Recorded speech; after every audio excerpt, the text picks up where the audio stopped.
सर्व लाडक्या बहिणींना दुजाभाव न करता भाऊबीज देण्याचा वायदा अर्थमंत्री अजित पवारांनी केलाय।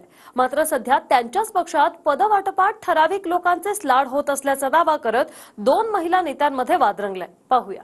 बाहेरून येऊन एखादी व्यक्ती की पक्षाची फारशी ध्येय धोरण माहित नसतात, बुद्धीची कीव अख्खा महाराष्ट्र करतो आणि मग तुम्हाला ट्रोल होतं आणि मग परत तुम्ही रडत बसता। आयोगाचं पद 3 वर्षाचं आहे का 5 वर्षाचं हे सुद्धा ज्यांना माहित नाही त्यांच्या वक्तव्यांकडे फार गांभीर्याने पाहावं आणि लक्ष द्यावं असं मला बिलकुल वाटत नाही। त्यांना असं वाटतं की पक्षाची तत्व आणि पक्षाचे प्रोटोकॉल फक्त छान साडी घालून तिथे बसलो म्हणून नेते होतो।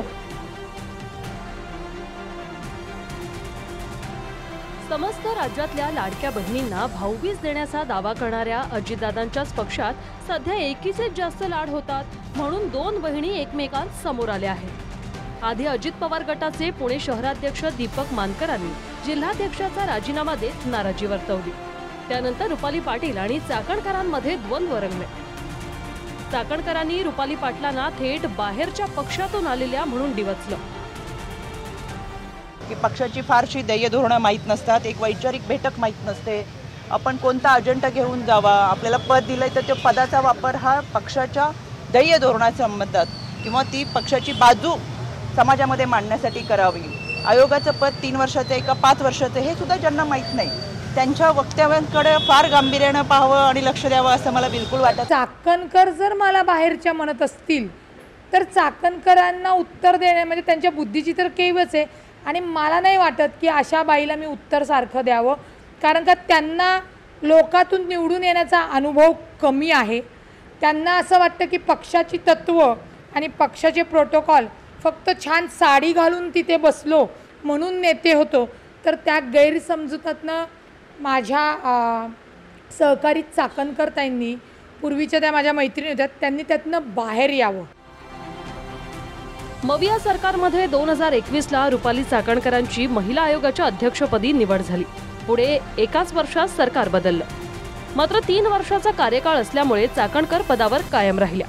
2024च्या निवडणुकीसाठी चाकणकरांनी पक्षाकडे खडकवासला तिकिटासाठीही आग्रह धरला होता, मात्र 2024 सालीच चाकणकरांची पुन्हा पुढच्या 3 वर्षासाठी महिला आयोगाच्या अध्यक्षा म्हणून निवड करण्यात आली। शेवटी पक्षश्रेष्ठी निर्णय घेतात। पक्षाला वाटलं रुपाली चाकणकर आयोगाचं पद लिलया पेलू शकते, महिलांना न्याय देऊ शकते आणि म्हणून परत एकदा ह्या पदाची संधी दिली।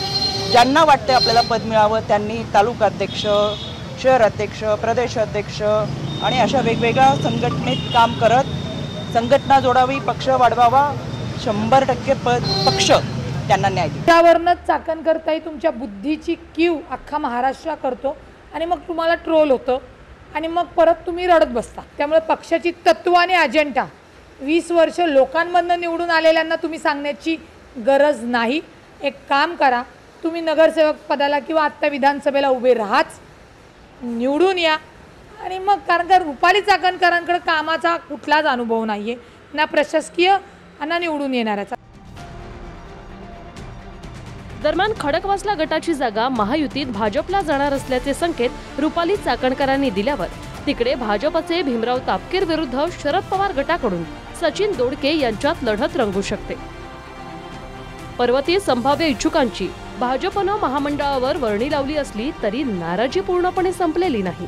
पर्वती मतदारसंघात गेल्या 3 टर्म भाजपच्या माधुरी मिसाळ आमदार आहेत। यंदा श्रीनाथ भीमाले सुद्धा इच्छुक असल्यानं संभाव्य नाराजी उद्भवू नये म्हणून आचारसंहितेच्या काही तासांआधीच भीमालेंना राज्य कंत्राटी कामगार मंडळावर नियुक्ती दिली गेली। मात्र आपल्याला मंडळात नाही तर विधिमंडळात जायचं आहे म्हणून श्रीनाथ भीमालेंनी पर्वतीतून लढण्याची इच्छा व्यक्त केली। मी कोणत्याही पक्षाचं किंवा मी कोणत्याही पदाचा महामंडळाचा सुद्धा आग्रह धरला नाही। मी आग्रह धरला विधानसभेचा, त्याचाही निर्णय झालेला नाही अजूनपर्यंत। पक्षाने आजही मी मागणी करतोय।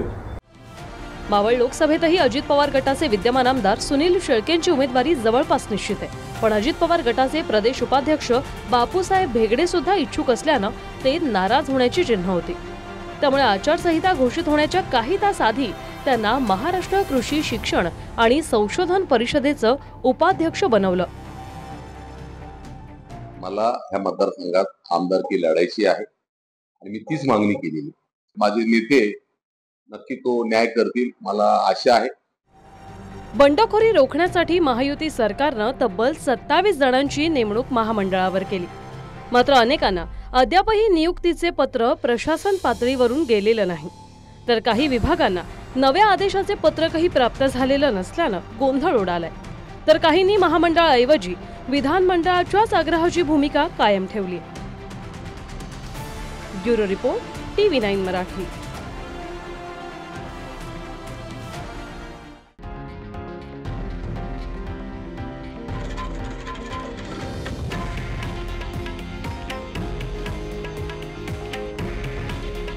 हे आहे देशातील नंबर 1 न्यूज नेटवर्क आणि आपण पाहत आहात TV9 मराठी.